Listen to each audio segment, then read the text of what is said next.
jadwal dari Admik, kita akan merancang agenda UTS di pertemuan ke-8. Sehingga di pertemuan berikutnya kita siap-siap UTS ya. Materinya apa nanti kita lihat di bagian akhir sesi saat ini. Karena kalau materi tentunya tidak jauh dari materi-materi yang sudah disampaikan tentunya. Termasuk bagaimana mekanisme UTS-nya nanti kita bicarakan lebih lanjut. Oke, kalau ini 27 kayaknya sudah masuk semua ya, jadi saya tidak perlu mengabsen satu-satu. Sebentar saya cek dulu presensi kelas. Siklon Senin.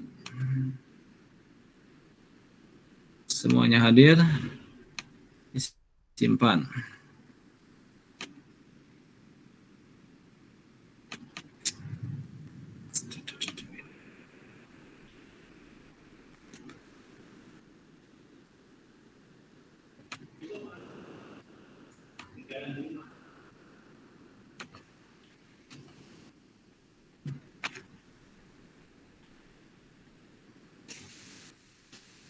Oke, terlihat ya?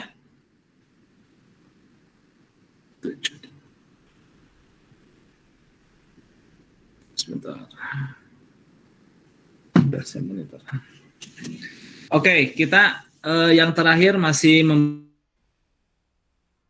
membahas terkait dengan siklon tropis ya, penghabisan.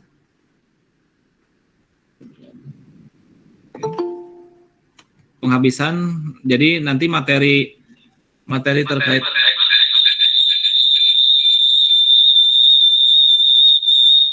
oke.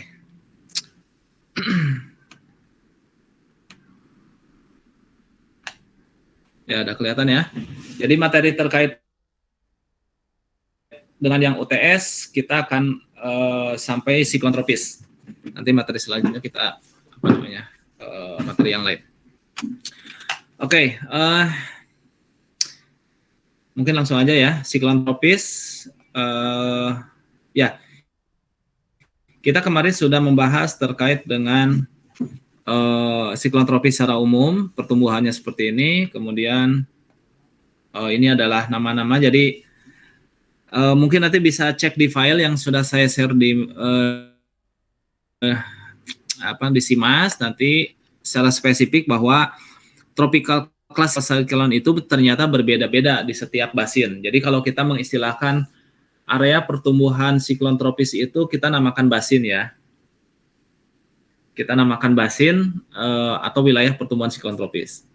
Nah, di setiap basin, di mana di setiap basin itu ada masing-masing penanggung jawab atau yang kita sebut sebagai TCWC, Tropical Cyclone Warning Center, seperti yang di Jakarta. Ada di Pasifik, kemudian Pasifik Barat Laut, kemudian Pasifik Barat Daya, Timur Laut, wilayah Samudra Hindia, kemudian wilayah selatan Barat Daya Samudra Hindia, dan wilayah Australia serta wilayah Indonesia itu ada masing-masing TCWC atau Pusat Peringatan Dini Siklon Tropisnya. Nah, di setiap basin tersebut kriteria penyebutan siklon tropis itu berbeda-beda, dan dari sisi nama juga berbeda. Ada di awal pertumbuhan itu tropical depression gitu kan. Nah, tropical depression juga kategorinya itu berbeda-beda. Jadi secara prinsip yang teman-teman perlu ketahui bahwa siklon tropis itu kategori utamanya itu adalah bukan tekanan ya, bukan tekanan di pusat. Meskipun bahwa siklon tropis biasanya identik dengan tekanan pusatnya berapa gitu kan. Tetapi kategori atau penamaan siklon tropis itu bukan berdasarkan seberapa kecil tekanan di pusatnya, bukan, tetapi seberapa besar, seberapa kencang angin maksimum yang ada di sekitarnya. Nah, angin maksimum sekitarnya itu kita lihat ya, di bagian mana gitu kan. Nah, untuk kriteria peningkatan pembentukan siklon tropis ini mulai dari tropical depression, kemudian menjadi tropical storm untuk wilayah Pasifik, tropical storm badai tropis gitu kan, kemudian jadi hurricane, kemudian jadi severe hurricane, jadi major hurricane. Nah, ini beda-beda di tiap wilayah. Nanti sebagai wawasan silakan nanti bisa dieksplor.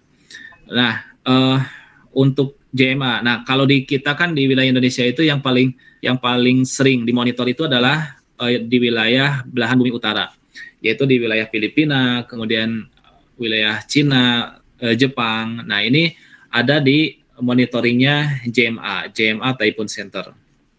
Nah, JMA Typhoon Center itu mengklasifikasikan tropical depresi itu ada minimalnya itu adalah 33 knot. Nah, dia baru atau 30 knot baru dia bisa dikatakan sebagai tropical depression. Nah, secara internasional kriteria ini dilakukan ya. Nah, jadi memang secara internasional juga siklon tropis itu dinamakan bukan berdasarkan seberapa kecil siklon tekanan di pusatnya, tetapi seberapa kencang angin yang berputar di sekitarnya. Dalam periode 10 menit ya, dalam 10 minute sustain wind. Jadi dalam periode 10 menit itu kecepatan anginnya bisa mencapai 30 knot berturut-turut nggak? Nah, itu baru ketika mencapai informasi tersebut, maka langsung ditetapkan sebagai tropical depression atau tropical storm. Nah, bagaimana untuk kita lihat JMA dulu ya, tropical storm. Nah, tropical storm itu ketika dia sudah mencapai minimal 34 atau 35 knot, gitu kan. Nah, jadi mungkin kalau sekali waktu nanti magang atau mencari informasi terkait dengan siklogenesis secara lebih khusus di operasional TCWC, nah ini nanti akan ditemui persyaratan seperti ini. Bagaimana menganalisis kecepatan angin di suatu sistem yang akan diidentifikasi menjadi siklon tropis. Nah, siklon tropis kemudian menjadi severe tropical storm, badai tropis ya. Nah, jadi kalau mendengar badai tropis atau siklon tropis atau badai siklon, nah ini sebenarnya sesuatu yang sama gitu kan. Kita lihat di wilayah di JMA ini tingkatan yang sama, kecepatan yang sama, namanya berbeda. Kalau di JMA itu kalau tumbuh di utara dia badai tropis. Tapi kalau di wilayah Hindia, Samudra Hindia bagian utara ya sekitaran India ya, di India. Nah, itu namanya itu adalah badai siklon.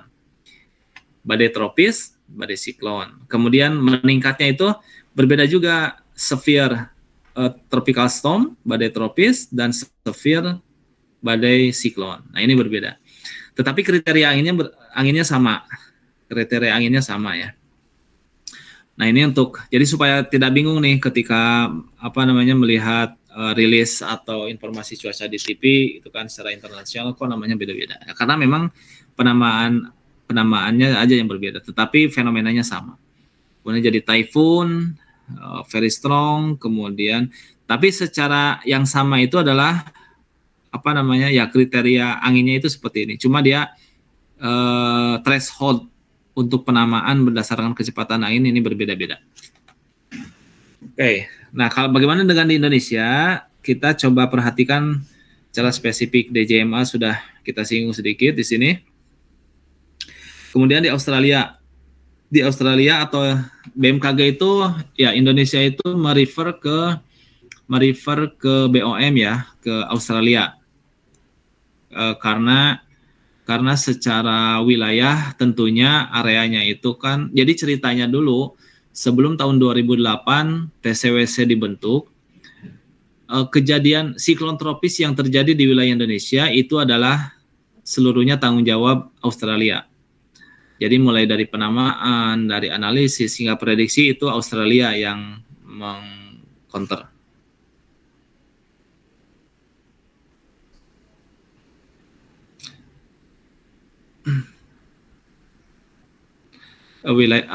Australia yang mengcounter. Nah, sejak 2008 kita diberikan amanah yang baru dari WMO. Oke, kita lihat di wilayah Australia atau wilayah Pasifik lainnya. Jadi wilayah Pasifik itu kayak Selandia Baru, Papua Nugini. Nah, Papua Nugini juga memiliki TCWC sama seperti Jakarta.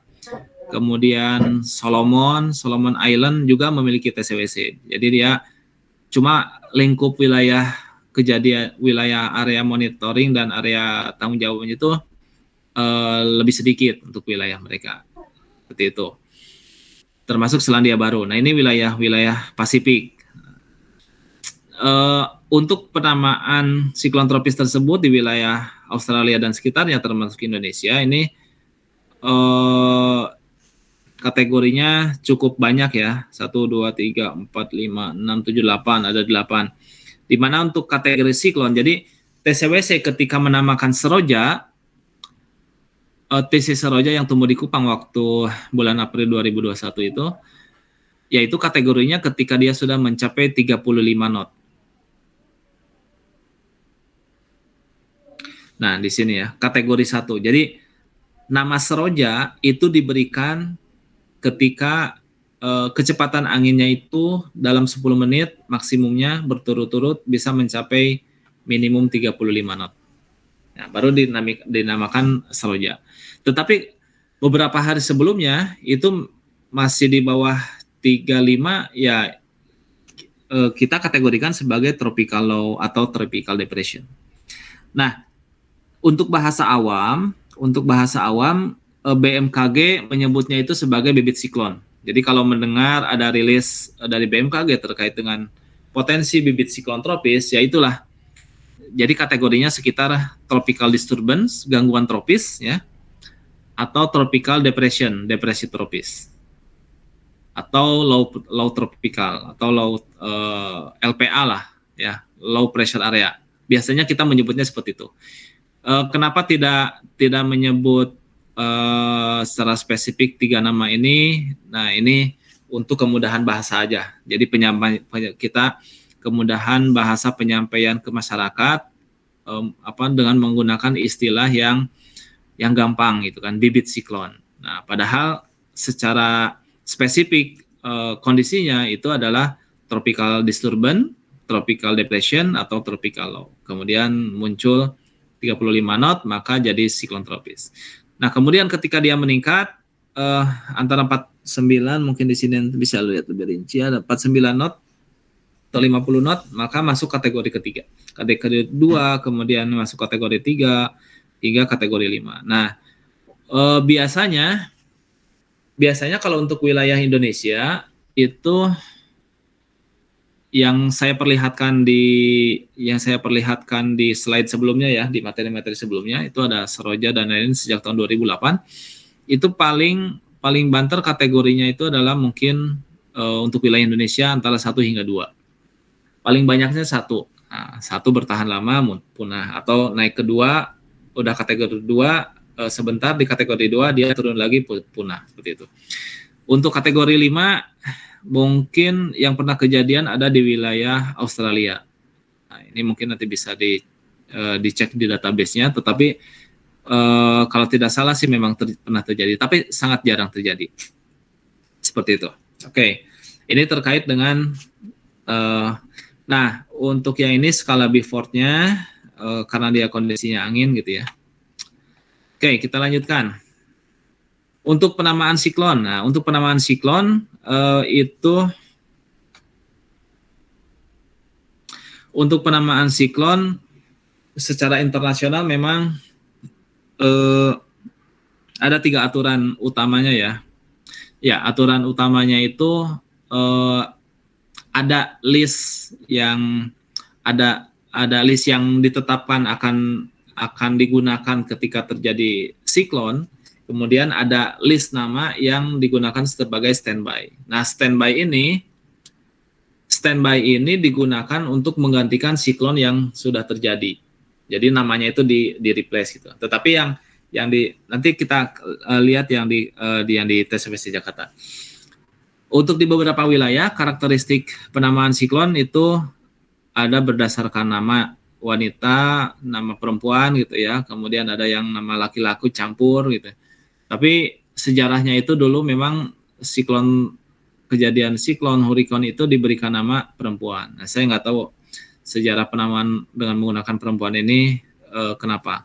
Tetapi di beberapa waktu berikutnya ya apa namanya, ada inilah apa namanya, ada usulan supaya tidak mengidentifikasikan secara gender gitu kan. Maka dimasukkanlah nama-nama laki-laki juga. Kemudian di beberapa wilayah, termasuk di wilayah TSWC Jakarta, kita memberikan nama buah-buahan dan bunga-bungaan. Nah, jadi karakteristik penamaannya itu berdasarkan alfabet ya, dari A, B, C, dan Z, kemudian list B, list C, list D, sampai beberapa list. Nah, ini dicantumkan dalam peraturan-peraturan WMO. Bagaimana dengan di Indonesia? Nah, di Jakarta kita memiliki dua list ya, list A dan list B. Kenapa cuma dua list? Karena dirasa masih cukup lah ya. Kan kejadian di wilayah Indonesia juga sangat jarang terjadi. Dalam 2008 hingga 2021, 12 tahun kejadian antara sekitar 9-10 kejadian. Nah, list A di awal usulan itu adalah nama-nama bunga ya, anggrek, bakung, cempaka, dahlia, flamboyan, kenanga, lili, mawar, seroja, dan lain-lain. Nah, ketika nama yang di list A ini sudah terpakai dari anggrek, kemudian kita sampai seroja ya, yang terakhir itu seroja. Nah, jika seroja, setelah seroja ternyata muncul siklon tropis yang ada di wilayah Indonesia, maka kita akan menamakannya sebagai teratai. Nah, ketika list A ini habis, maka dia akan kembali lagi ke atas.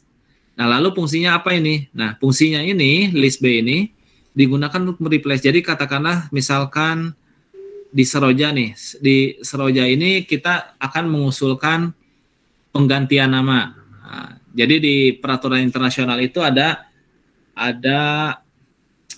kebijakan ya, ketika suatu siklon tropis atau hurricane itu terjadi sangat berdampak luar biasa, menimbulkan korban terutama, maka kebijakannya itu harus dihapuskan atau bisa menimbulkan traumatik yang sangat mendalam, yang sangat besar gitu kan.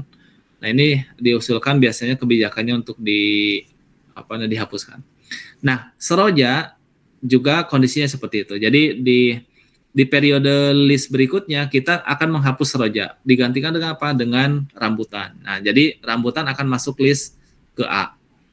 Nah, sehingga ketika nanti seroja selesai, nanti masuk teratai, maka setelah teratai kita akan masuk ke anggrek gitu kan, karena anggrek tidak digantikan, karena anggrek tidak dianggap tidak terlalu merusak waktu itu, sehingga tidak ada usulan untuk mengganti dengan anggur. Nah, sehingga listnya itu tetap berputar di list A, itu kan, kalau sudah terjadi. Oke, ini untuk pengetahuan umum. Jadi supaya paham ketika nanti ada yang menanyakan kenapa namanya seperti ini, gitu ya. Oke, ini juga sama di Port Moresby di Papua Nugini, area responsibility-nya ada A dan B. Oke, cyclogenesis. Kalau kita bicara cyclogenesis, seperti yang tadi disampaikan, di kriteria itu ada low pressure, ada tropical depression, gitu kan. Nah, kondisinya seperti ini. Nah, seorang forecaster siklon tropis ketika melihat di satelit kondisi berputar seperti ini, tidak bisa serta-merta menamakan itu siklon tropis. Tergantung dia dengan ketentuan yang tadi, dia itu harus diukur dengan menggunakan kecepatan angin. Nah, kecepatan angin di sekitarnya itu selama 10 menit berapa nih, apakah mencapai threshold atau tidak. Selama dia masih di bawah threshold, ya dia meskipun sudah berputar, meskipun tekanannya sudah rendah gitu kan, di bawah 1000 atau 1000 katakanlah, tetapi kalau anginnya belum mencapai kriteria tertentu, maka dia belum dikategorikan sebagai siklon tropis. Nah, kemudian dia beranjak masuk ke sini, berputar. Kalau melihat secara fisik di satelit cuaca, kondisinya seperti ini. apa namanya, berputar gitu ya, berputar. Kemudian nanti ada, nah kalau udah sangat kelihatan banget ini sangat mudah untuk menentukan. Ternyata apa namanya, biasanya kategorinya sudah mulai kategori tertumbuh di sini. Kemudian di sini sudah ada matanya. Nah, di nomor 7 ini memang sudah ada matanya, tetapi daerah-daerah sekitarnya itu relatif awannya itu apa namanya, tumbuhnya itu masih belum solid gitu ya. Berbeda dengan yang poin 8 atau poin 9. Nah, poin 8 itu matanya itu sudah sangat kelihatan. Sudah sangat kelihatan. Kemudian di nomor 9 dan dia akan meluruh. Nah, nomor 9 ini dia akan kelihatan meluruh. 10 meluruh, kemudian habis kembali. Nah, ini adalah gambaran Hurricane Earl ya, tahun 2010 digambarkan seperti ini. Satelitnya dicuplik, kemudian ditempelkan di sini. Ya, kondisinya seperti ini. Ada berapa hari ini? 13 lebih dari belasan hari ini. Ini belasan hari kejadian.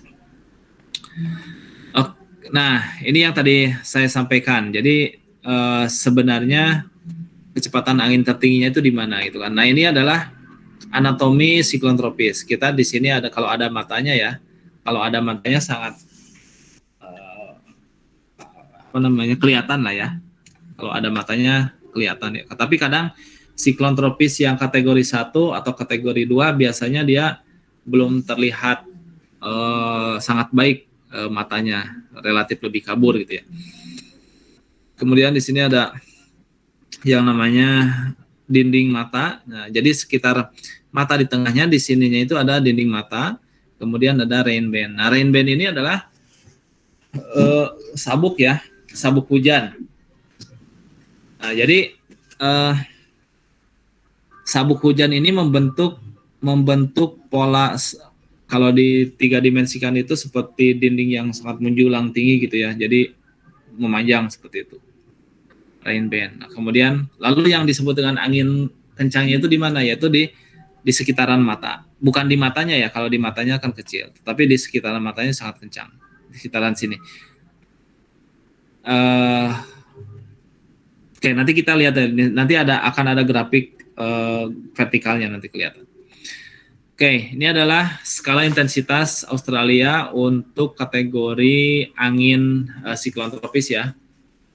Nah, 3447 dia sudah mulai dikatakan siklon tropis kategori 1. Dia dikategorikan sebagai angin yang merusak, damaging wind, kemudian minor. Ya, minor ini relatif ya, karena mungkin pihak Australia apa namanya, biasanya terjadi di lautan sehingga dampaknya juga minor. Tetapi kalau di dekatnya tentu kencang juga gitu. Nah, kemudian kategori 48, kategori 2 menjadi moderat sampai lebih dari 100 ya, kondisinya ekstrim seperti ini. Nah, kejadian ekstrimnya ini ada di siklon tropis Monica di Australia, sekitaran Australia ya. Tracy Yasi juga termasuk dikategorikan memiliki kecepatan angin yang signifikan waktu itu. Oke, secara mudahnya seperti ini. Jadi siklon tropis itu simplifikasinya itu seperti mesin yang panas ya. Seperti sistem kerja mesin lah. Jadi analoginya seperti itu.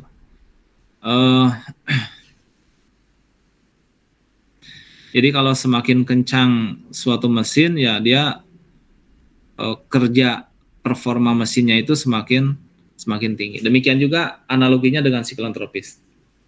Semakin kencang dia semakin performanya semakin intens lah, semakin ekstrim seperti itu. Nah, demikian juga dengan analogi di mesin, yaitu dia menggunakan fuel bahan bakar ya. Nah, kalau di siklon kan bahan bakarnya itu adalah di lautan, air apa namanya, air laut SST-nya yang relatif hangat lah seperti itu. Nah, ketika dia masuk daratan, ya fuel siklon tropis ini kan nggak ada kalau di daratan kan, bukan nggak ada tapi sangat sedikit, sehingga performa mesin kerjanya juga akan berkurang. Sehingga ya biasanya kenapa itulah siklon tropis ketika tumbuh di daratan atau di laut, kemudian dia bergerak ke daratan, dia akan mengalami musnah atau peluruhan. Oke, jadi seperti yang tadi disampaikan, identik dengan kerja mesin, siklon tropis itu ada aliran yang masuk, ada aliran yang naik, ada aliran yang keluar. Nah, kondisinya seperti ini. Ada aliran yang masuk gitu ya, berputar, kemudian di sini di lapisan atas 100-200 dia akan dikeluarkan divergen, kemudian kondisi yang sama dari lingkungan yang lain seperti ini, seperti itu. Nah, itulah kenapa di siklon tropis di sekitar matanya itu dia kecepatan anginnya sangat kalem lah dikatakan ya, karena memang di daerah ini adalah daerah-daerah yang sinking, udara-udara yang turun seperti itu. Selain itu juga, nah yang dinamakan dengan kategori angin 10 menit yang tadi disampaikan sebagai threshold angin kencang. Nah ini di daerah sini nih. Jadi di daerah sekitar mata ini yang potensi angin kencangnya kita kategorikan sebagai threshold. Nah ini adalah hasil grafiknya seperti ini. Kecepatan anginnya itu ini adalah mata ya, ini adalah mata siklon di bagian tengah. Nah, berdasarkan pengukuran angin ternyata kecepatan angin yang paling maksimum itu ada di wilayah sekitarnya. Jadi kalau ini senternya, maka kecepatan angin paling tinggi ada di sekitarnya. Nah, inilah yang kita hitung sebagai threshold untuk kecepatan angin, kita kategorikan siklon tropis. Seperti yang tadi 35 knot, maka angin di sini selama 10 menit ada yang mencapai 35 knot, enggak. Nah, lalu bagaimana cara mengukur angin kita? Siklon itu kan ada di lautan itu ya.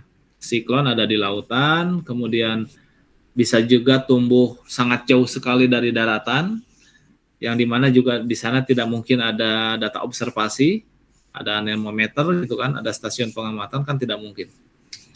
Tetapi kita bisa menganalisis kecepatan anginnya itu di sana sekian, sehingga memenuhi dia dikategorikan siklon atau tidak. Gitu. Kira-kira ada gambaran ya bagaimana cara mengukur atau menentukan kecepatan angin di wilayah sini nih, gitu kan? Ada yang pernah membaca atau mendengar memakai apa nih datanya untuk mengukur angin? Sedangkan satelit itu sendiri kan yang kita ini citra radar maupun citra radar mungkin bisa ya kecepatan angin dari satelit mungkin bisa. Nah untuk menentukan kecepatan angin ini gimana sih? Kira-kira memakai data apa nih? Ada yang pernah tahu nggak? Izin Pak, vortisitas bukan Pak? Ya? Izin Pak, vortisitas bukan Pak? Bukan, angin. Kita bicara angin. Jadi gini, kita kan TCWC ini forecaster akan menganalisis angin. Katakanlah terjadi siklon di wilayah Samudra Hindia Selatan Jawa, gitu kan. Kan di sana tidak ada stasiun pengamatan. Pas di dekat matanya tidak ada stasiun pengamatan, bahkan di lautan gitu kan. Nah, tetapi forecaster harus tahu menganalisis kecepatan anginnya di sana itu berapa. Nah, untuk menentukan apa? Untuk menentukan dia itu menjadi siklon atau tidak. Nah, kira-kira ada yang pernah membayangkan atau pernah tahu, mungkin membaca gitu kan, kira-kira memakai data apa nih cara menentukannya? Izin Pak. Ya, Zafar ya. Siapa? Setahu saya menggunakan data model Pak. Data model, tapi data model kan prediksi dia. Data model itu yang kita punya 0,125. 0,125 itu sekitar 27 kilo ya. Mungkin itu bisa, tapi dan model itu kan meskipun model analisis, dia itu running modelnya itu 00 atau 12. Atau paling cepat mungkin 6 jam, 03 atau 3 jam 03.06. Tapi kan ini harusnya real time, near real time untuk menentukan supaya lebih akurat. Kira-kira pakai apa? Pernah dengar nggak data angin? Izin Pak. Ya, ada yang tahu mungkin pernah mendengar ini ASCAT, data ASCAT. Nah, data ASCAT itu data satelit ya.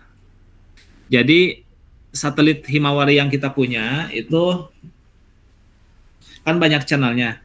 Data satelit itu kan banyak channelnya. Yang kita punya kita turunkan untuk presipitasi, untuk interpretasi presipitasi. Tapi ada data satelit yang khusus untuk mengukur angin di wilayah permukaan bumi. Sehingga dia ngukurnya dari satelit, gitu kan. Scanning, itu kan di wilayah lautan, wilayah daratan, dimanapun wilayahnya itu dia scanning. Nah, dia akan mengeluarkan informasi kecepatan angin permukaan secara near real time. Jadi near real time itu real time yang sangat dekat lah ya. Kita kategorikan sangat, mungkin delay-nya 1 atau 2 jam. Nah, ini yang kita gunakan biasanya seperti itu. Sehingga jika nanti ditanya bagaimana nih cara menentukan angin di wilayah siklon yang terjadi di BBU, katakanlah di wilayah samudra gitu kan. Nah, inilah kita memakai datanya itu adalah data satelit. Termasuk juga untuk menganalisis bagaimana bentuk rain band-nya, bentuk bentuk pusaran angin gitu kan. Nah, ini menggunakan seperti ini. Oke, mungkin pernah mendengar storm surge atau storm tide. Nah, storm surge atau storm tide ini merupakan salah satu dampak langsung ya. Kita 2 pertemuan ke belakang pernah mendengar istilah dampak langsung dan tidak langsung siklon tropis. Salah satu dampak langsungnya itu adalah storm surge. Nah, storm surge itu kalau secara visual mungkin ya, secara visual ombak yang sangat besar, yang sangat tinggi itu yang terjadi di wilayah daratan, terutama wilayah daratan yang dekat perairan ya. Jadi ketika ada badai tropis, siklon tropis yang tumbuh di sekitaran pantai, jadi bukan lagi di Samudra Hindia, bukan lagi di wilayah samudra yang jauh gitu ya, tetapi di wilayah pantai yang notabene dekat ke daratan, nah dia bisa menyebabkan seruakan badai seruakan. Jadi surge itu kan seruakan, storm surge, cold surge, nah, seruakan dingin, storm surge, badai seruakan. Nah ini badai gelombang yang disebabkan oleh siklon tropis seperti itu atau hurricane. Ya ketinggiannya bisa lebih dari 20 kaki ya, bisa sampai 10 meter di beberapa wilayah yang ekstrim. Kemudian storm tide.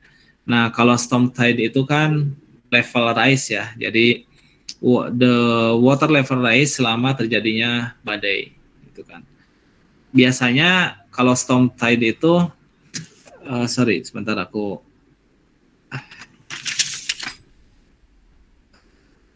saya besarkan dulu ininya nih, gambarnya.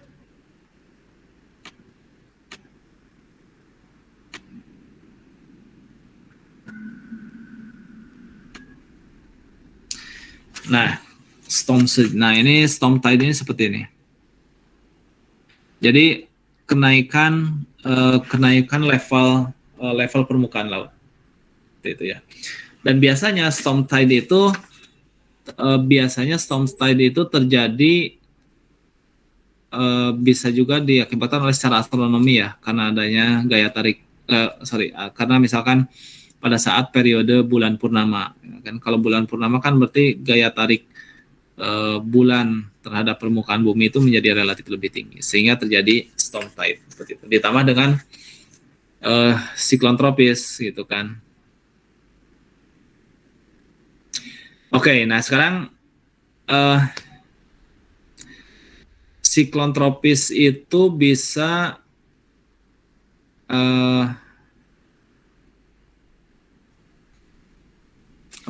bisa menyebabkan storm tide, jadi kenaikan level air laut gitu ya. Kemudian dia kalau storm surge itu biasanya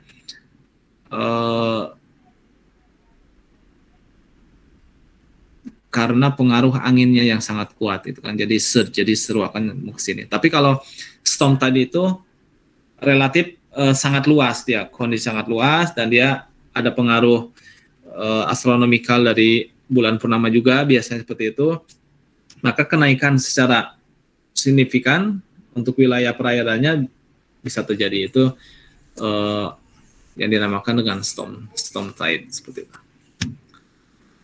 Oke, dan biasanya yang paling sering terjadi itu adalah storm surge-nya ya, karena dia terpengaruh oleh kondisi angin. Kalau storm tide kan biasanya diidentifikasinya dengan saat kejadian faktor astronomi, seperti misalkan saat bulan purnama gitu kan. Jadi gaya tarik buminya lebih tinggi. Gaya tarik bulan terhadap permukaan buminya lebih tinggi. Oke, ini yang cukup menarik nih. Bicara terkait dengan skala meso dan pengaruh fenomena-fenomena di pembentuknya, di beberapa jurnal ada yang mengindikasikan bahwa MJO itu bisa berpengaruh terhadap pembentukan frekuensi kejadian siklon tropis. Oke. Nah, gambar ini menunjukkan ya, ini adalah menunjukkan MJO fase 2 dan 3 yang paling atas, fase 45, fase 67, fase 81. Kalau saya bicara fase tentu sudah paham ya. Jadi fase 1 itu kan di wilayah Afrika. Nah, di wilayah sini 2-3 itu ada di wilayah Samudra Hindia MJO-nya.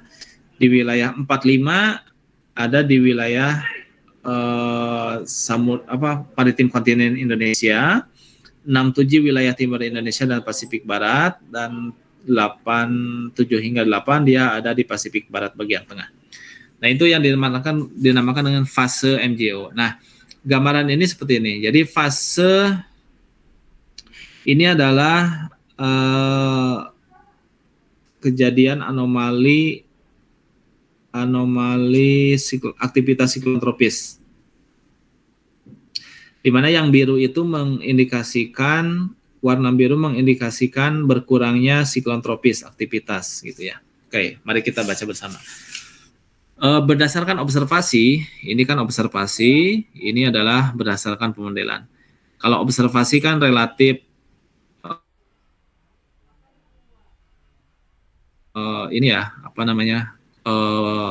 tercampur ya kalau dari polanya. Kalau kita lihat modelnya ini relatif lebih terkumpul lebih baik.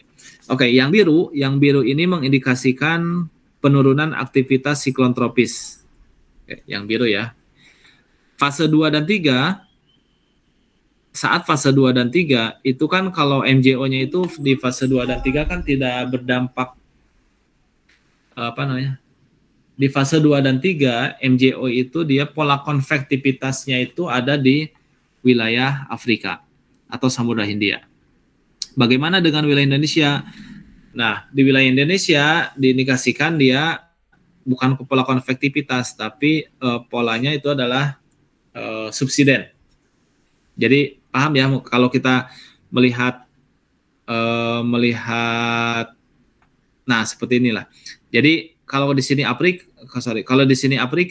gitu kan, di sini Afrika MJO-nya di Afrika itu kan di Samudra Hindia, maka di sini di wilayah Indonesia dia akan ada pola subsiden. Nah, pola subsiden ini yang mengindikasikan udara cenderung turun dan mengindikasikan cuaca yang relatif baik. Nah, ini juga sama. Ketika di fase 2 dan 3, pola konvektivitas di wilayah Samudra Hindia bagian barat itu cukup tinggi. Sedangkan wilayah Indonesia terjadi subsidensi udara, sehingga relatif lebih baik. Nah, ini mengindikasikan bahwa aktivitas siklon tropis pada fase 2 ternyata signifikan di wilayah Samudra Hindia. Sedangkan di wilayah Indonesia tidak signifikan, bahkan terjadi penurunan nih, reduction of tropical cyclone activity. Jadi Warna biru ini mengindikasikan adanya penurunan siklon tropis di wilayah Indonesia pada saat fase 2 dan 3. Baik di wilayah Australia maupun di wilayah utara. Ini secara umum seperti ini.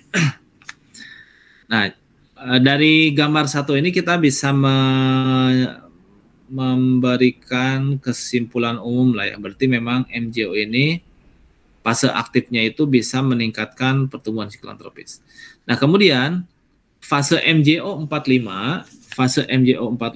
itu kan berarti bahwa pola konvektivitas di wilayah Indonesia itu menjadi signifikan. Kenapa? Karena pola konvektifnya itu ada di wilayah maritim kontinen Indonesia gitu kan. Jadi kalau kita ilustrasikan yang ini, malah ini wilayah Indonesia.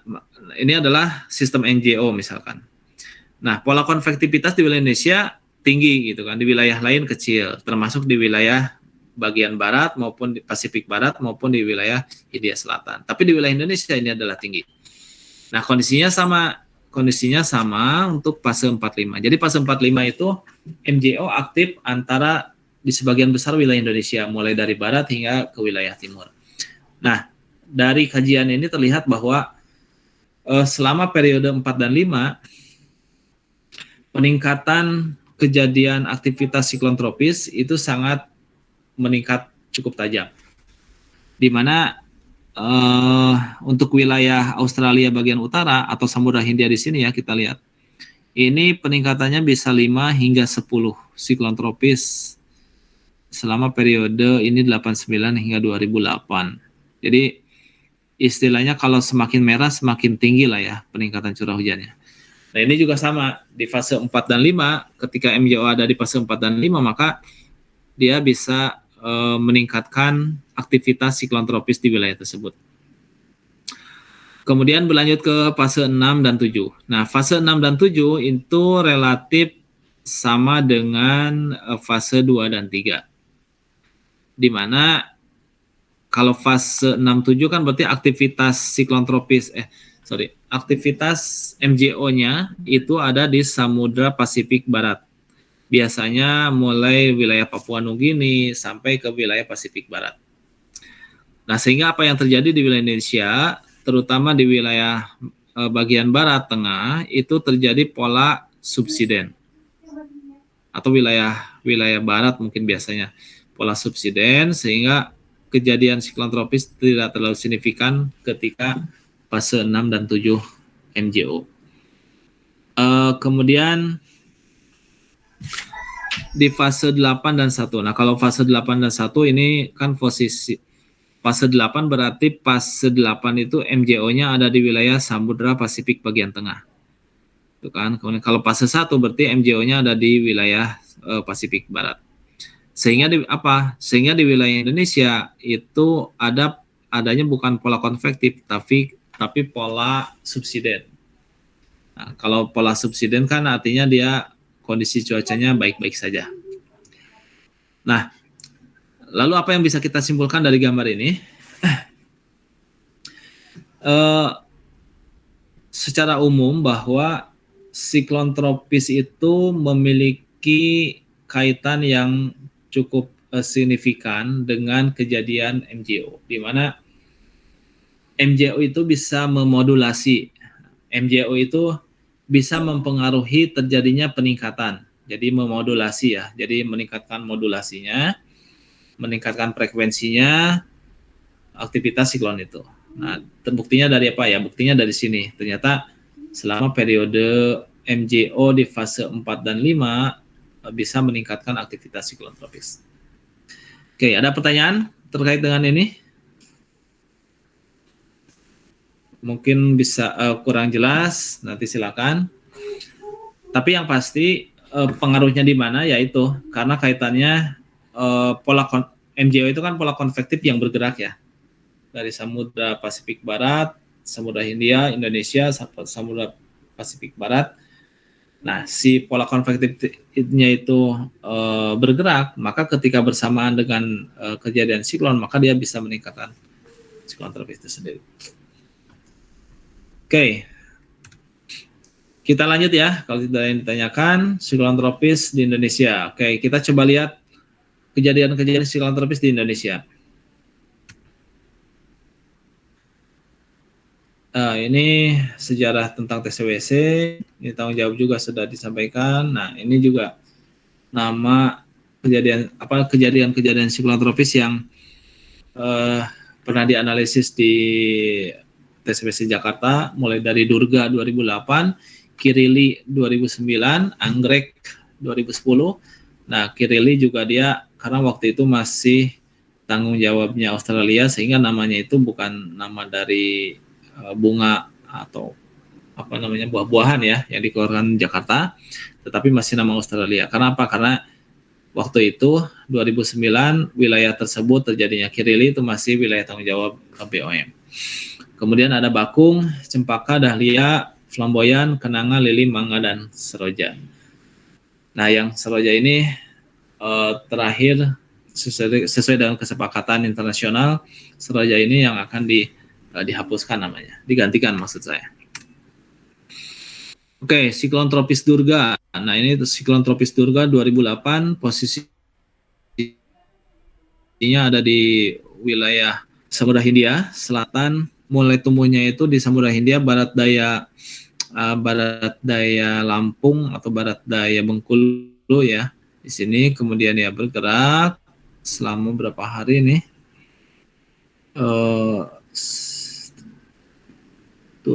Lebih dari 10 hari lah. Ini cukup panjang juga. Pertumbuhannya cukup lama maksud saya, karena posisinya itu ada di wilayah lautan yang notabene bahan bakarnya yang tadi kita ilustrasikan itu cukup banyak. Kemudian Kirili. Nah, Kirili ini siklon yang sangat menarik ya. Ini sangat dekat sekali dengan ekuator. Ini kejadiannya, tapi nggak terlalu panjang, hanya beberapa hari saja. Nah, ini mungkin nanti bisa dicarikan literatur nih, kenapa nih siklon Kirili bisa sampai tumbuh di Waingapu ya, ini ya, daerah Waingapu. Padahal kan secara teoritis sangat sulit sekali kan tumbuh di sana, tetapi secara nyata, secara real, dan memang Kirili pernah terjadi di tahun 2009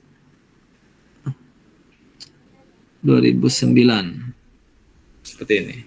Tapi memang kejadiannya nggak terlalu panjang sih, tetapi cukup signifikan. Nah, anggrek juga terjadi di wilayah Samudra Hindia barat daya Lampung, terjadi selama tanggal 1 hingga 4 November, bahkan mulai dari 31, 2, 3, 4, 5. Ini 5 hari TC anggrek dan berkutat tetap di wilayah Samudra Hindia Selatan berat daya Lampung.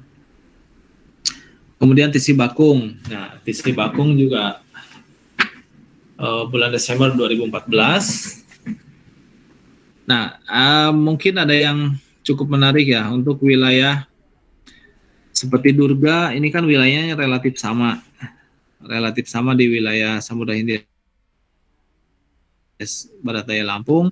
Kemudian anggrek juga sama, periodenya panjang, tetapi yang bakung ini sangat pendek. Periode kejadiannya itu tanggal 11 hingga 12, bahkan cuma 2 hari setengah lah kejadian. Jadi siklon tropis bakung ini sangat pendek siklogenesisnya.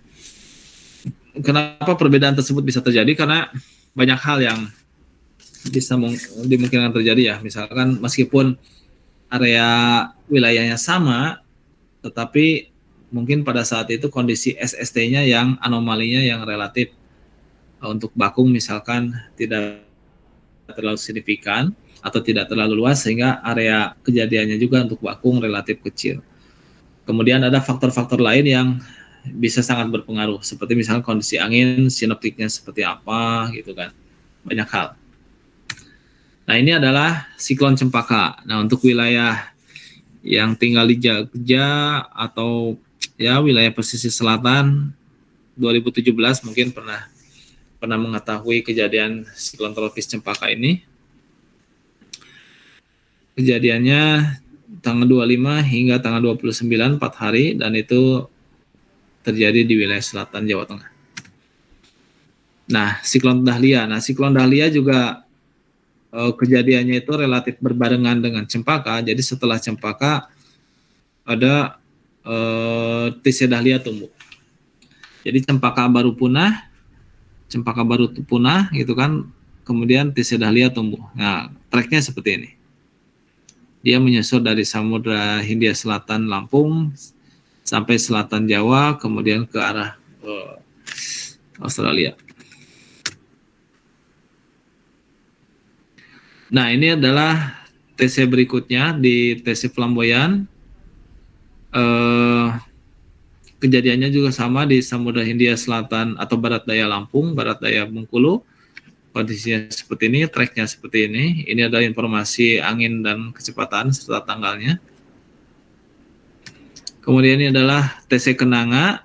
TC Kenanga juga ada di Samudra Hindia, Barat Daya Lampung, Barat Daya Bengkulu. Kondisinya relatif sama seperti ini. Tidak berdampak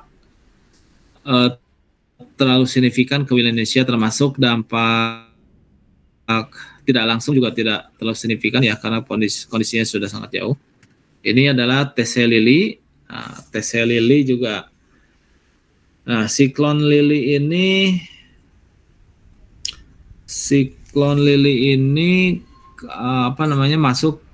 masuk ke wilayah Australia, ke wilayah TC Jakarta, sehingga namanya juga bunga lili di wilayah NTT seperti ini. Nah, kemudian siklon Mangga berikutnya tahun 2020 bulan Mei, siklon Mangga terbentuk di Samudra Hindia Selatan Barat Daya Lampung, relatif sama dengan posisi-posisi yang lain. Nah, ini adalah siklon Seroja yang kita bahas sebelum-sebelumnya yang terjadi di NTT. Nah, ini adalah gambar pusaran radar cuaca, citra radar cuaca pada saat terjadinya bibit siklon Seroja. Jadi bukan saat siklon Serojanya, tetapi masih saat bibit. Nah, ini jumlah kejadian siklon tropis di belahan bumi utara. Ini sejak tahun 77 hingga 2019. Kondisinya cukup fluktuatif ya, cuma di sini nggak kelihatan tren kejadiannya seperti apa, tetapi dari tahun ke tahun memang cukup fluktuatif. Dan kalau kita sandingkan dengan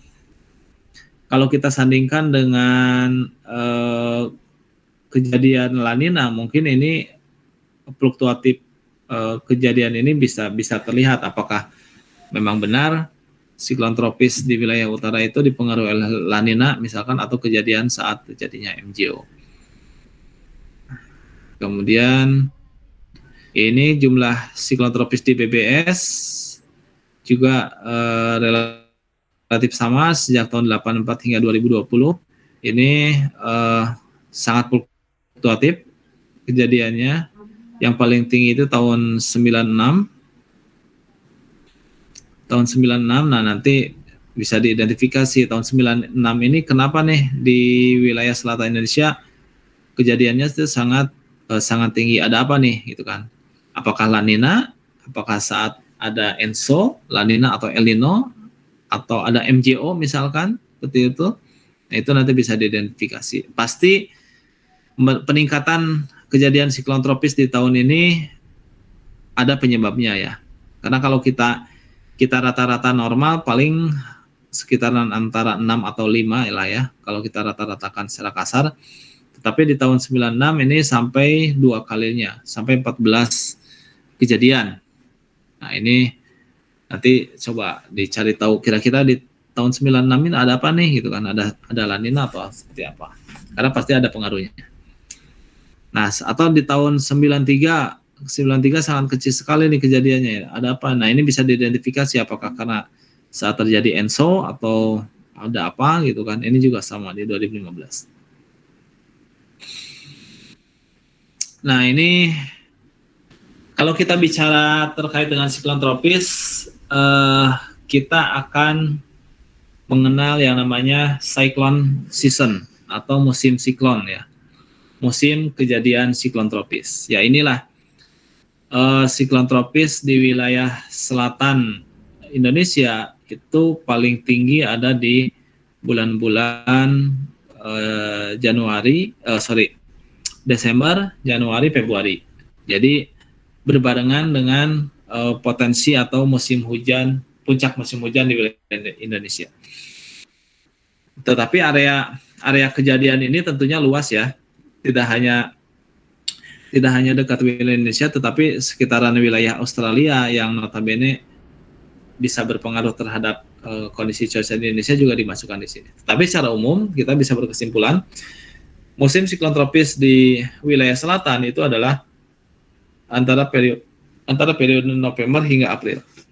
Periode November kita masukkan awal musim siklon tropis di selatan, November hingga April, karena kejadiannya cukup tinggi. Untuk wilayah-wilayah lain masih dimungkinkan terjadinya siklon tropis, tetapi nilainya relatif kecil secara rata-rata. Nah, untuk wilayah utara juga sama. Wilayah utara periode musim siklonnya itu antara kisaran bulan Mei hingga bulan Desember. Untuk wilayah utara ya, jadi mulai Januari, Februari, Maret, April relatif sangat sedikit di wilayah tersebut, sehingga musim siklon di wilayah utara kita bisa katakan antara periode Maret hingga Desember seperti itu. Nah, ini adalah kejadian-kejadian siklon tropis sejak tahun 77 yang diidentifikasi memiliki pengaruh terhadap kondisi cuaca di wilayah Indonesia. Oke, saya kira kalau materi siklon sudah cukup dari saya seperti ini ya. Nah, jadi kita UTS setelah pertemuan ini nanti kita jadwalkan kapan, mungkin Jumat juga nggak apa-apa. Materinya sampai sini ya, jadi mulai dari materi 1 hingga materi 6 semuanya di sini. Kemudian sebelum membahas terkait dengan bahan berikutnya, bahan UTS, ada yang ditanyakan dulu nggak? Izin bertanya Pak. Iya, silakan. Izin bertanya Pak terkait perbedaan Pak di gelombang atmosfer Pak yang mempengaruhi siklogenesis Pak. Nah, itu dalam membedakannya Pak, seperti gelombang Rossby yang bergabung dengan gravitasi, terus gelombang Rossby sama gelombang Kelvin Pak, dan sama siklogenesisnya itu bagaimana ya Pak di data tersebut ya Pak?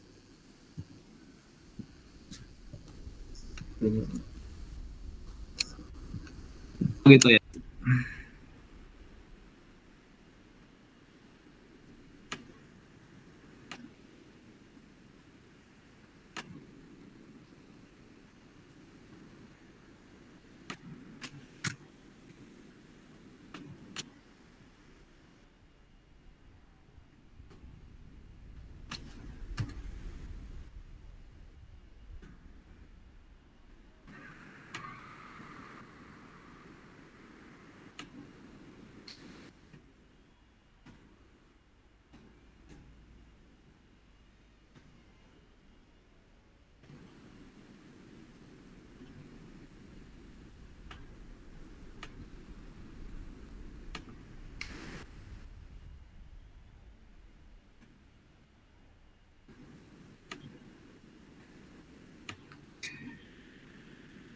Ya, kelihatan ya. Nah, ya, jadi kita ketika menyebutkan bahwa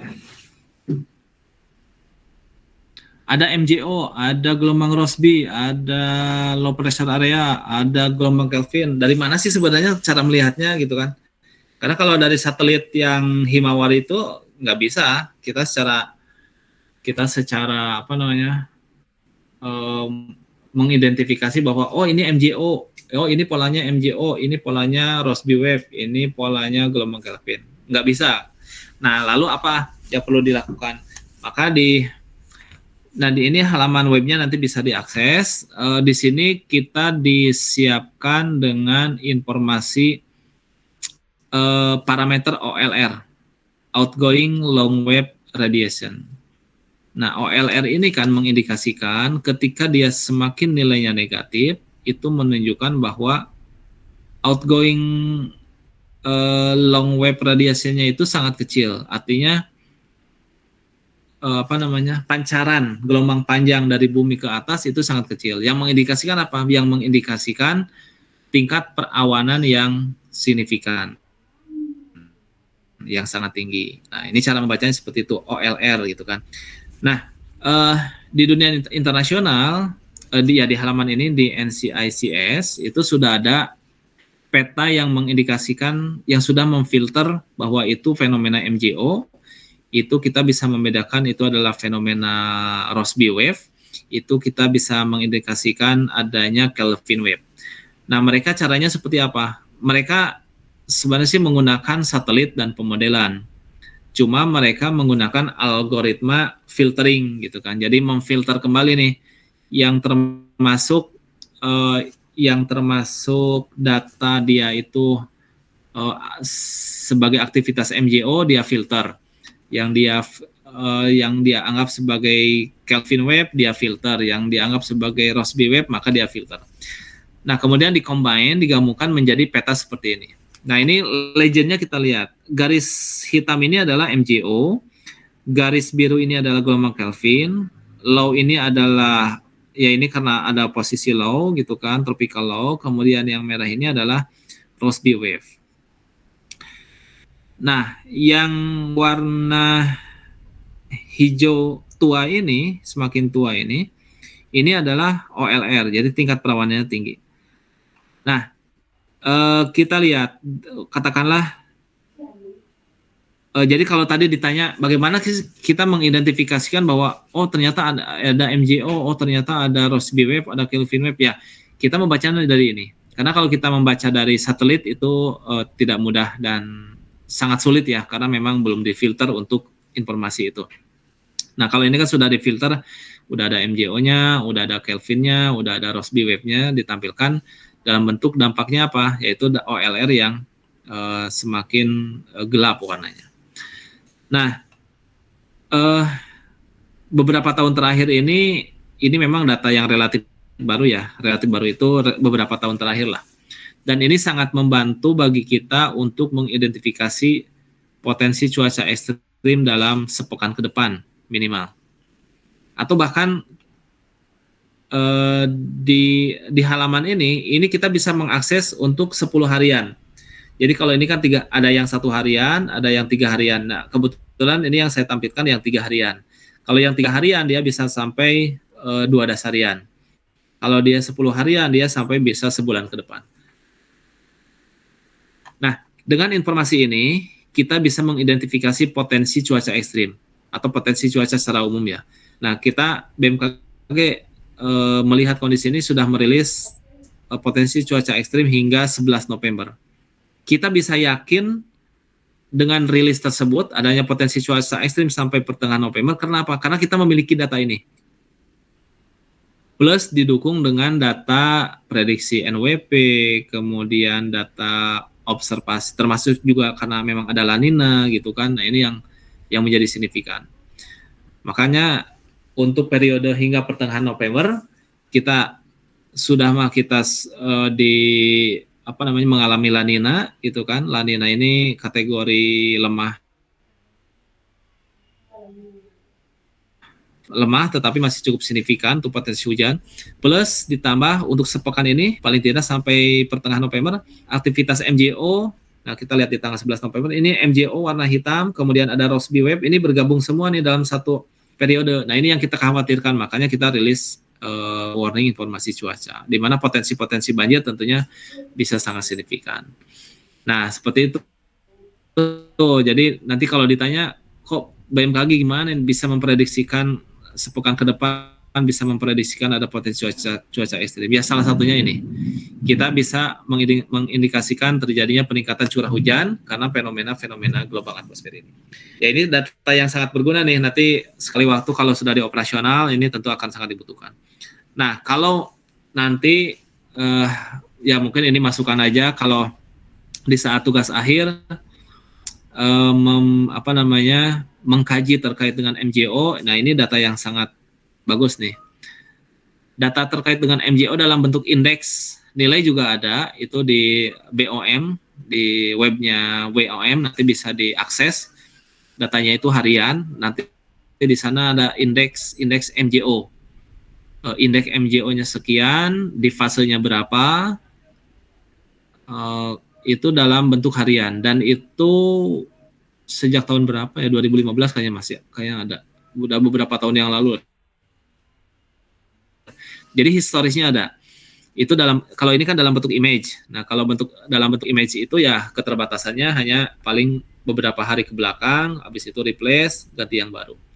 Nah, kalau misalkan akan mengkaji terkait dengan kejadian-kejadian cuaca ekstrim dalam kajian tugas akhir atau yang terkait dengan pengaruh siklon tropis terhadap MJO atau lain-lain, itu bisa digunakan data ini. Ini biasanya MJO ini adalah materi-materi kajian yang sangat menarik ya, karena memang dampaknya itu cukup signifikan selama ini. Nah, pengaruh terkait dengan, kalau kita perhatikan di bulan November kita sudah tadi secara musim di bulan November kita mulai memasuki musim siklon tropis di selatan ya. Kemudian ditambah dengan kondisi La Nina, kita akan memasuki musim penghujan, kita akan memasuki musim aktivitas siklon tropis yang signifikan. Kita hingga tanggal 11 juga akan mengalami pengaruh MJO yang signifikan. Nah, ini mudah-mudahan tidak sampai terjadi bencana yang besar ya. Mudah-mudahan kita bisa hindarkan. Tapi yang pasti kita sebagai insan BMKG, seorang forecaster, ini juga harus hati-hati nih, karena peningkatan curah hujan cukup signifikan juga. Jadi seperti itu, Zafar ya tadi ya. Kenapa, bagaimana mengidentifikasi MJO ya, kita menggunakan data yang seperti ini. Ya Pak, terima kasih. Ada lagi? Izin Pak untuk misalnya dari tahun berapa ya Pak kira-kira Pak? Oh, yang di BOM, saya lupa ya, tapi coba aja di Google dicari indeks MJO index daily. Ya keywordnya pakai OLR ini. OLR. OLR ini ya ini. Coba diakses di ini nih, ncis.org, bla bla bla. Yang terbaru itu paling ya yang saya tampilkan dari tanggal 19.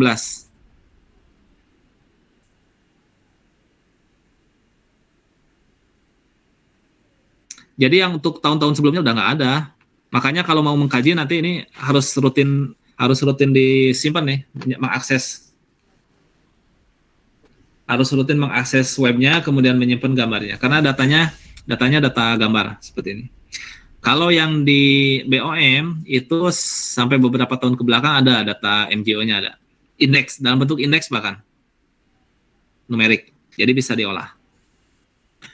Oke. Siapa, kalau tidak ada, kita bahas untuk bahan pertemuan berikutnya ya. Tapi kalau mau menyela pertanyaan silakan. Jadi pertemuan berikutnya kita UTS sesuai dengan jadwal. Mungkin UTS-nya hari Jumat siap, nggak apa-apa ya? Nggak masalah ya, oke. Karena ini relatif gampang dan saya juga berikannya open aja lah. Materi-materinya esai nanti gampang. Materinya ya dari awal hingga siklon tropis yang saya sampaikan, nanti silakan dibaca ulang. Kalau ada videonya silakan dilihat lagi. Tapi kebetulan saya nggak punya videonya. Tapi yang pasti materi-materinya tidak jauh dari analisis yang sudah disampaikan ya. Mungkin seperti itu. Jadi kita jadwalkan insya Allah hari Jumat siang ya, jam 1 atau 1.15 lah, 1.20 lah, sesuai dengan jamnya.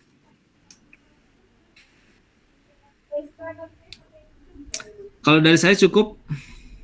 Kalau masih ada yang ditanyakan silakan. Kalaupun tidak juga nggak apa-apa. Kita cukupkan sekian. Izin Pak. Ya, siapa nih? Bertanya, Pak. Wignyo. Ya. Iya Pak, saya hanya penasaran saja Pak, karena kan kalau siklon tropis itu kan kita bisa mengukur intensitasnya dengan menggunakan ini ya Pak, memanfaatkan satelit baik itu pakai channel infrared atau visible. Yang mana kita tahu juga itu kan namanya kan teknik Dvorak gitu ya Pak. Nah kalau di BMKG sendiri itu pakai Dvorak. teknik ini nggak Pak? Teknik Dvorak begitu Pak? Iya Pak, mohon informasinya Pak. Terima kasih. Ya, betul sekali. Jadi kita menentukan intensitas siklon itu TC1, TC2, kategori 1, kategori itu menggunakan metode Dvorak sama. Jadi Dvorak itu teknik analisis dari satelit ya untuk menentukan titik pusatnya. Kan kadang kalau siklon nggak ada matanya kan, apalagi yang masih awal-awal pertumbuhan kan nggak ada matanya, dan dia menentukan titik pusatnya itu sangat sulit. Nah, menggunakanlah data Dvorak, menggunakanlah metode Dvorak. Jadi metode Dvorak itu cukup luas juga sih. Secara internasional memang ada beberapa metode sebenarnya, tetapi Dvorak ini adalah yang paling banyak dipakai, termasuk oleh BOM dan TCWC Jakarta juga menggunakan metode tersebut untuk menganalisis. Ya dari Dvorak kita bisa menganalisis intensitas, kita bisa menganalisis posisi titik pusatnya di mana, apalagi yang TC-nya itu belum bermata itu kan sangat sulit. Nah ini ada teknis khusus juga menggunakan Dvorak. Kemudian dan akhirnya itu kita ada indeks. Nah indeks ini yang mengindikasikan si siklon itu intensitasnya berapa, apakah kategori 1 atau udah kategori 2 seperti itu. Nah itu digabungkan dengan analisis angin ASCAT tadi, data ASCAT dari data satelit seperti itu. Seperti itu Wignya. Jadi memang kalau pernah mendengar Dvorak, tekniknya itu ya teknik yang kita gunakan untuk menganalisis intensitas siklon. Baik Pak, terima kasih Pak. Karena ini muncul di perkuliahan satelit cuaca semester 5 lalu Pak. Oh udah praktek ya? Terima kasih Pak. Iya Pak, betul Pak. Oh ya bagus lah, itu bisa diperdalam itu. Tapi terima kasih Pak. Siapa yang ngajar? Izin Pak, dari dosen STMKG sendiri Pak Nofriya Sagita Pak. Oh Pak Sagita ya, good. Siap. Bisa diperdalam. Oke, Bapak Ibu sekalian, rekan-rekan sekalian, ada yang masih ditanyakan silakan. Jika tidak kita tutup aja ya. Saya tunggu dah.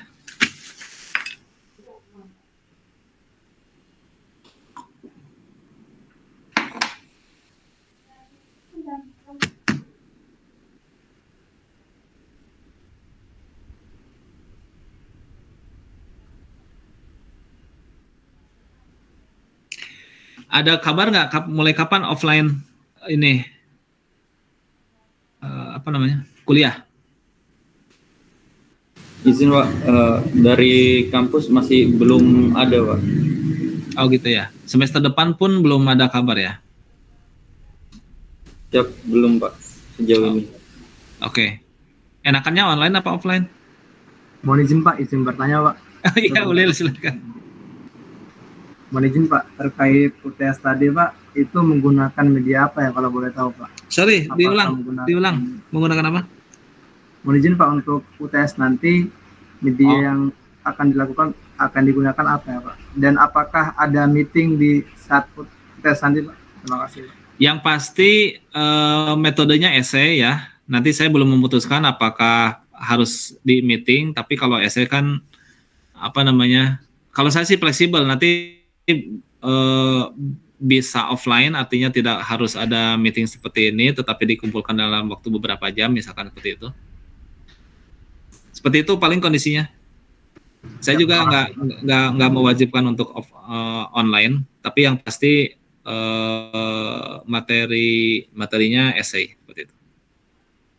Jadi yang saya ingin sampaikan ini tentunya terkait dengan tidak textbook menjawab soal ya, tetapi lebih ke bagaimana memahami suatu kondisi fenomena, dampaknya seperti apa, ya paling seperti itulah. Jadi lebih implementasi teori-teori yang sudah disampaikan. Karena itu yang paling penting nanti untuk implementasi di operasional. Oke, mungkin gambarannya seperti itu. Tapi yang pasti open book, open internet lah, nggak masalah. Ya, terima kasih Pak. Oke. Oke, kalau gitu cukup ya. Nggak apa-apa, kita akhiri. Siap. Gimana Hanif Pak. dantannya? Siap, cukup Pak. Oke deh. Thank you ya. Materi akan saya sampaikan di links di beranda Simas seperti biasa, nanti bisa diakses. Ujian insya Allah kita jadwalkan tetap di Jumat siang 1.20. Metodenya adalah esai. Terkait dengan periode waktu cukup fleksibel. Nanti kita tentukan, nanti saya tentukan maksud saya. Dan yang pasti open book, open internet, tetapi jangan kerjasama gitu ya. Apalagi kalau ketahuan jawabannya mirip, bahasanya kalimatnya mirip, wah itu nanti ada pengurangan nilai. Kita fair aja ya. Oke, terima kasih banyak sudah memperhatikan. Semoga materi hari ini bermanfaat bagi kita semua, baik yang mengajarkan maupun ya baik yang menyampaikan maupun yang mendengarkan. Semoga bisa bermanfaat dan terima kasih banyak atas perhatiannya. Saya tutup. Assalamualaikum warahmatullahi wabarakatuh. Waalaikumsalam Waalaikumsalam. Terima kasih Pak. Oke, makasih ya. Terima kasih, Pak. Saya close. Siap, terima kasih.